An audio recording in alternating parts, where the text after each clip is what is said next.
We're not gonna start from here because people that armed people. Okay. Well, yep, armed people. There's many of them here in Shatila.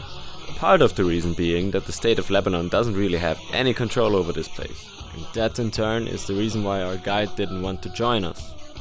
There's no guarantees for security, he said. You really gotta watch out, he said. And even Khodor, born and bred in Beirut, and one of Bilal's friends openly asked us why the fuck we would even think about going there. It's not from Shatila. Palestinians. Kind of. We're very territorial. Stay safe and take things with you. I don't know. Stay, you know. We will. That's why. I insisted on it because I felt that the picture of Lebanon would be somewhat incomplete without showing you what happens to Palestinians and Syrian refugees in this country. And there's many of them. I mean, Lebanon is like the closest country to the whole conflict. So, spoiler alert, they're basically being kept in a cage. And that cage is Shatila. But Shatila isn't your typical refugee camp. Forget the tents and shelters. This is a full-blown city within a city. Think Tetris meets Jenga, but with bricks, beams, and the occasional balcony staircase thrown in for good measure. Oh, that's your home. That's your balcony. With a population somewhere between 14,000 and 30,000, which is quite a margin, Shatila's residents are more or less forced to live where they live. They don't have much rights in the country they've been living in all their life. Shatila exists since 1949. And it's a direct result of the fact that sharing the Holy Land sadly didn't turn out to be an option when the Jews returned to seize a land that hadn't been theirs for more than a good 1,000 years. You know, Israel and stuff. We'll not get into that too much in this video, so don't worry. But to explain how Shatila came about in the first place, and to make you empathetic with the people we're gonna meet during our walk through this shady place. You need more light. I'm saying shady because there isn't too much sun shining in these narrow alleys. Wow, yeah, it's getting darker. I want you to understand how tragic it is that Lebanon hasn't been able to integrate their stateless neighbors into their system for more than 70 years. We were quite unsure at the time how two privileged white-ass Europeans would be received in Shatila. Like, it's not that bad. There's good people. So we got ourselves one of those good people who knows the place inside out. Sorry for the mess. So you know everybody here? Yeah. Alright. And his name is ODAY. ODAY knows everybody. Yes. سكنت هون؟ أنا عداي من شتيلة. مستاب حبيبي كيفك؟ He works for the Upshare Association, a charitable NGO founded by this guy. He's a good guy. ODAY gave us a proper tour and it took no more than an hour to see the whole place. Shatila might be a crazy maze of concrete, but it's the size of no more than 2 football fields. So what would it be like if we didn't have you? It's safe still? Yeah. The only guy who didn't like us being there was this fella. There is plenty of other hazards. Yeah, really? Firstly, these electric beehives here. Anarchic wiring growing like vines, buzzing a centimeter above everyone's heads. These electricity wires, it's it's complicated. Spider and then Yeah, it's a spider net. How many hours of electricity do you have typically in a day? 18 hours. 18 hours? More than we had during our time there, actually. the cable for satellite, the cable for internet, the cable for water, the cable for... It turns out people in Shatila have a greater chance of being killed by electric shots than bullets. ممكن تكون عم تفتح باب بيت، تكون نازل خط شريط كهرباء فلتان على باب البيت، تفتح باب البيت بأمان الله، بتلزق بتموت. The danger becomes especially apparent as soon as it rains.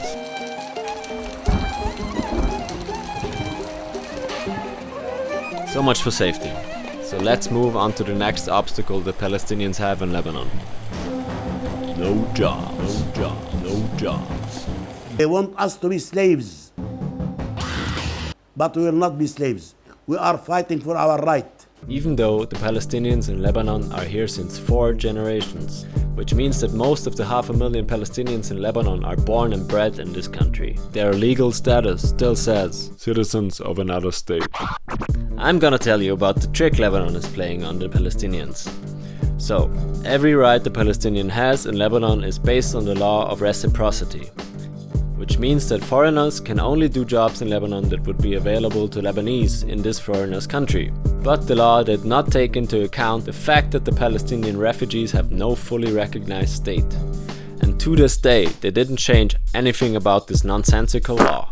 Troubled places like Lebanon have a way of disappointing expectations.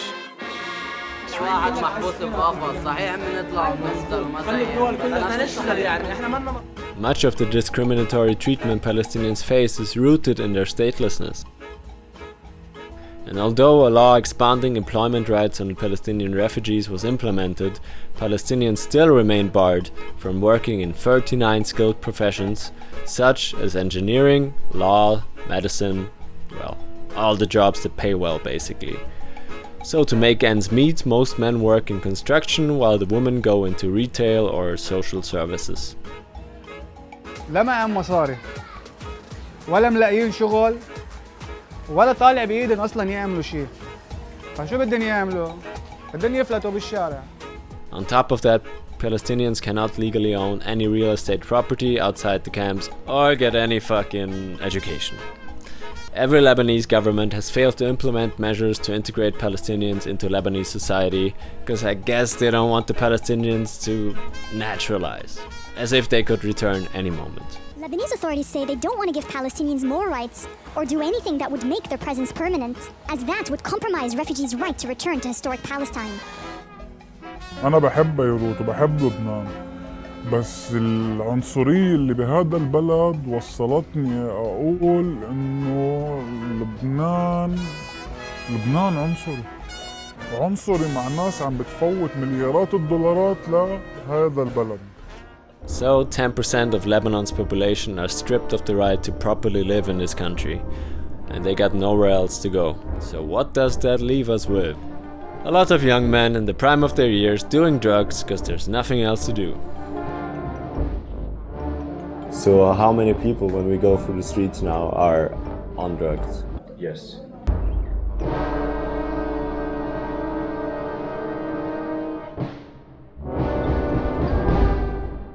Okay. Everything. Weed, Yeah. married, children who sell the drugs, Wow. dealers. Okay. Yeah, because if I'm a drug seller, Yeah. I bring a children, Yeah. I give him the drugs to sell. Yeah. No one could know that what the child is doing. So who produces it? Is it inside or is it outside? Yeah. Outside. That's a big story. Okay. And the authorities, big story. all the authorities know that this camp Yeah. is full of drugs, and they are Do they? because of the money. Oh yeah. So they supply Also, the the authorities get paid. to shut up. Yes. Do they supply the rest of the city as well? Yeah. Ah, okay. So this is where it comes from. Yes. Ah, okay. They know. So it's a mess. Is that the biggest problem you face here? Is it Yeah. the drugs? Yeah. يعني تقريبا كل العيال اللي عندنا بالمخيم في عندها اشخاص مبليين بالمخدرات وفي عندها ناس شباب ماتوا بالمخدرات. Because they have a cave. We call it a cave Yeah. between the narrow streets. Yeah. Shatila. I will show you. Okay. I will show you. It didn't show us any cave, but we did meet some dealers. This is the one of those who take drugs and sell drugs. Oh, okay. As we came to know, these guys need protection from one of the factions to sell drugs.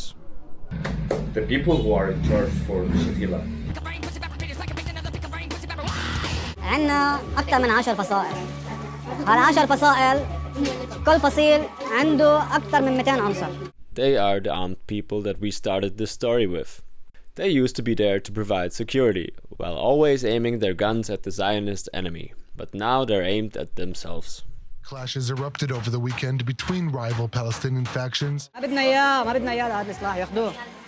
Without their protection, you can't do business in Shatila. They get money from everything here. Which is kind of what a mafia usually does. هو اللي بيحكي مع الأنرو بالنسبة للزبالة، بالنسبة للتموين، قضية العمال، قضية إنه أشوف الطلابة، أشوف البيوت اللي ممكن هاي للسقوط، إنه بتنهد على رؤوس البشر. So when you go to him and ask him why.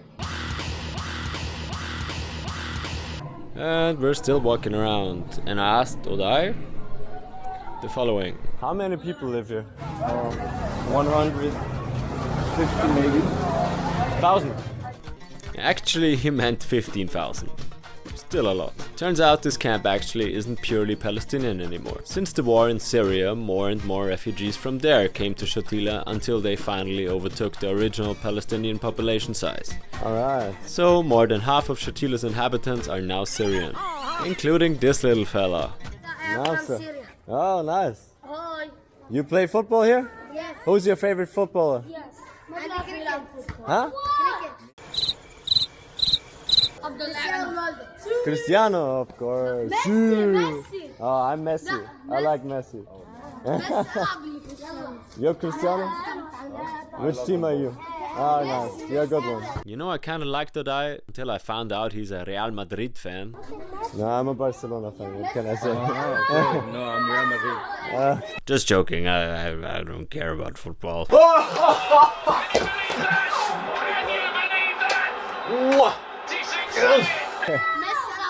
Oh, nice one, man. This is a children and youth center. Nice. So all of these children, they stay there? Here in Shatila, they can't go to school because they are Syrian. Oh, okay. You know that they can attend the UN. The school these Syrian kids go to is not certified, which means that they cannot attend any secondary school to teach them anything substantial. There's a lot. There's a lot of Syrians who come to Shatila recently. I guess they are more than us now. Unfortunately, the rise in population is making things way harder, because this place was originally built for 3,000 people. Shatila used to look like this. Now to house the new Syrian kids on the block, everything is being built upwards. So they came here, I told you, because they cannot afford the rent outside or in Beirut. It's more than 300, I guess, or $500. So they come here and rent. Two families lives in one apartment. The both can pay. Other than space, electricity and water are limited as well. Salty water. Do you boil the water? No. You just drink We depend on it. Because with everything having to be shared among so many more people, there's less and less for the individual. والعائلة العادية بتاكل وجبة وفي عائلات أحيانا ما بتلحق الوجبة. Also, you know, everything's kind of being constructed without regulation. One of the drug dealers decided to make a building in the middle of the street, and nobody prevented him. He made his building without any coordination with his neighbors, with any committees. So, I don't know when the first building is gonna collapse. And even though the Syrians and the Palestinians are cramped together like ants, they do respect and understand each other's situation perfectly well. It's like us. Brothers. We're refugees. They are refugees. I can see the difference because everyone has his story. Just like these kids. Sorry. I messed up the game. Alright. So while we continue to walk around, I'm going to tell you how this overcrowded concrete stack came to be in the first place. Well, of course, it all starts with the eviction of the Palestinians from their native land, but I won't go into that here.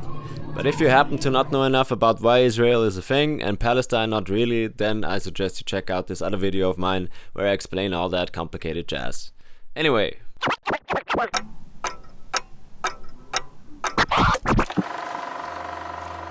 In 1949, Palestinian refugees pitched their tents on a patch of wasteland near Beirut, thinking that they will soon return to their homeland. Little did they know, those few weeks would eventually stretch into 7 decades. A fortunate few, those with right connections, were handed Lebanese citizenship. The rest, mostly impoverished peasants, were scattered into makeshift camps, left to fend for themselves. At first the camps took on a kind of village logic. Tents huddled together under the informal leadership of elders, creating little pockets of familiarity in an unfamiliar land. Life here became a careful act of preservation, of culture, of memory, of the idea of home. Many still keep the keys to houses in Palestine to this day, homes that may not even exist anymore. But as time went on, these temporary camps became something more permanent. They swelled, they sprawled, and eventually they hardened into ghettos and shantytowns. Physical proof of a wound that never healed, yet paradoxically, they also became archives of identity. In their narrow alleys and crowded courtyards, a national story was kept alive, whispered from one generation to the next. And there is one story in particular that no one here would ever forget.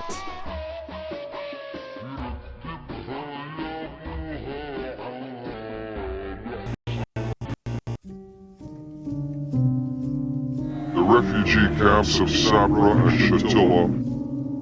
The crime shocked the world.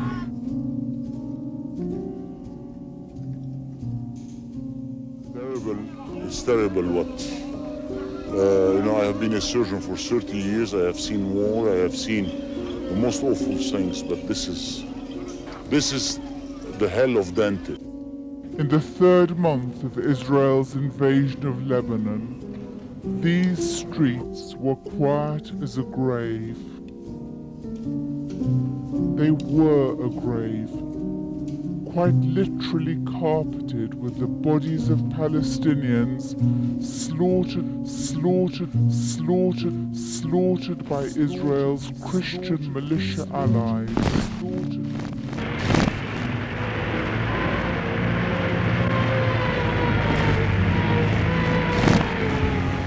Oh wow. This is the cemetery of the martyrs. This is Ali Abu Talq. Who is he? He's the last man standing in the Shatila camp. Massacre? He was the last one who's still fighting. So the people... and his group. So all his friends and he are here.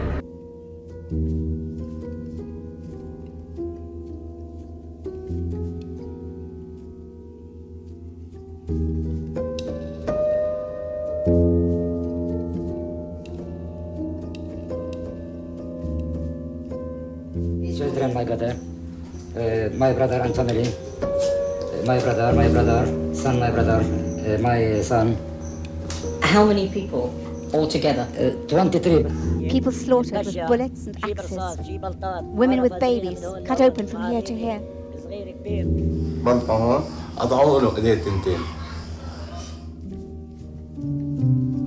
The massacre at Sabra and Shatila on September 16th to 18th, 1982 is perhaps the most tragic event of the whole civil war.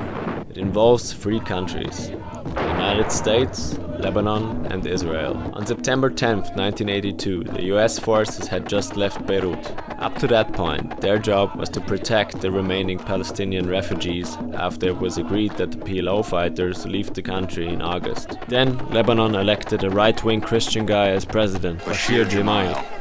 He's leader of the powerful Christian Phalange militia. Up to this point, there had been many bloodsheds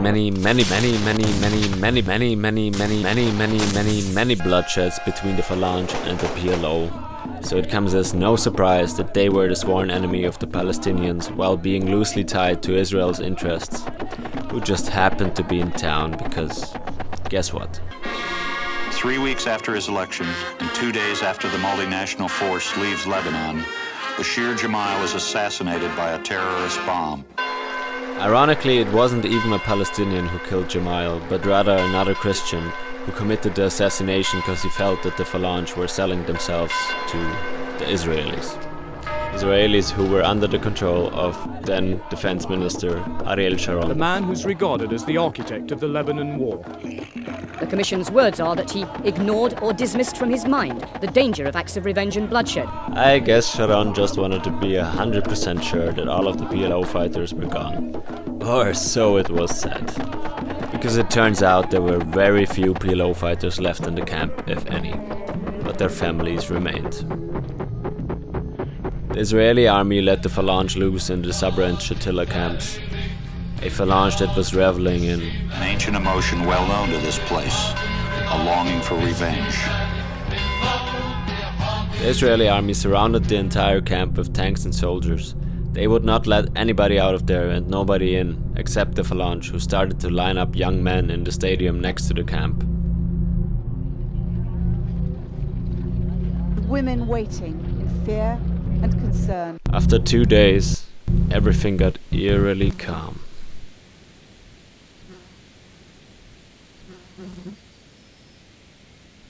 All kinds of wounded people started showing up at the nearby hospital, and so the nurses and doctors came to take a look at the source of violence. They dug out 150 more bodies today. They say that the killers had gone to great lengths to bury the evidence of what happened. Neither Ariel Sharon nor the killers were ever brought to justice, because some Belgians decided that a case could not proceed against someone not present in Belgium. Principle of Belgian law. And so this dark chapter haunts Shatila as if it were yesterday. Signs of memory all throughout the camp, clearly telling that nobody forgot. Nobody forgot. We didn't forget that, you know. But the war with no beginning would prove to be a war with no end. They want us to be slaves. Marhaba. Marhaba.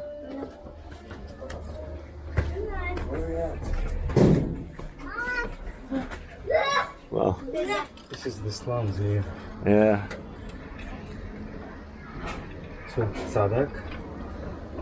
Ifrik. Oh, there you go. Hey. This is the only roof that I can afford to use today. Wow. We have 3 mosques here. That's one of them. That's the Mosque of Shatila. His name is At-Taqwa, Okay. in the faith. Yeah. And the last one called Jenin, a country in Palestine. Yeah. Yeah. Can you see it from here? No. Can you spot your own house from up here? Yeah, of course.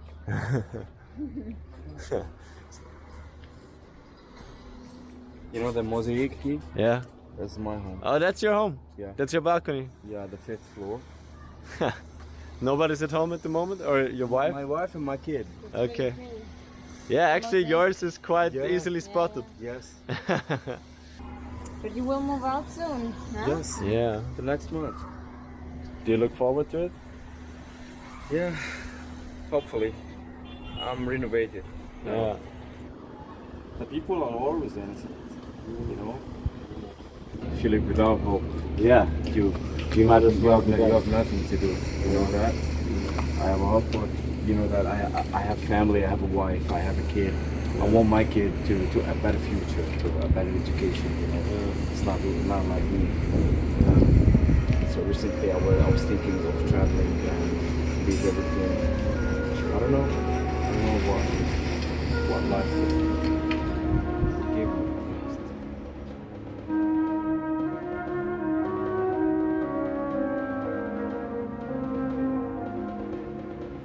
يعني شو نهايتنا؟ نحن هون هيك بس، هاي هي القصة، يعني ما في مستقبل، حتى ما بيعطوكي أمل تاخذي مستقبل.